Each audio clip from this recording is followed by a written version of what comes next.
तर या सगळ्या परिस्थितीनंतर छत्रपती संभाजीनगरमधलं वातावरण तापल्यानंतर आता माजी खासदार इम्तियाज जलील यांनी देखील प्रतिक्रिया दिली आहे। त्यांनी नेमकं काय म्हटलंय ते देखील पाहू। ऐसे भड़काऊ बयानात दे कि जिसकी वजह से मुसलमानों का गुस्सा फूटे और वो लोग सड़क के ऊपर आए करके, तो ये एक मैं समझता हूँ कि एक राजनीतिक षड्यंत्र का हिस्सा है।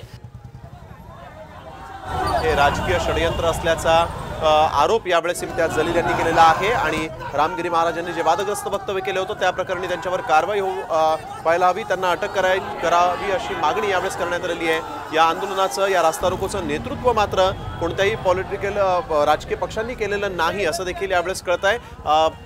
आज शुक्रवार होता, नमाज पडल्यानंतर हे सगळे जे तरुण आहेत ते या ठिकाणी पोलीस स्टेशनच्या समोर आलेले आहेत आणि त्यांनी हा रास्ता रोको केलेला आहे, कारवाईची मागणी केलेली आहे। हातात काळे झेंडे घेऊन हे सगळे तरुण यावेळेस रस्त्यावर बसले आणि त्यामुळे रास्ता रोको या ठिकाणी झालेला आहे। कारवाई जोपर्यंत होत नाही तोपर्यंत आम्ही रस्त्यावरून उठणार नाही अशी भूमिका छत्रपती संभाजीनगरमध्ये या आंदोलकांनी घेतलेली आहे। रामगिरी महाराजांनी जे वादग्रस्त वक्तव्य केलं होतं त्या प्रकरणी त्यांच्यावर कडक कारवाई करा अशी मागणी हे आता आंदोलक करतायत। पोलीस आणि या आंदोलकांच्या शिष्टमंडळाची बातचीत देखील सुरू आहे, पोलीस त्यांना समजावण्याचा देखील प्रयत्न करतायत। छत्रपती संभाजीनगरमध्ये सध्या तणाव आहे।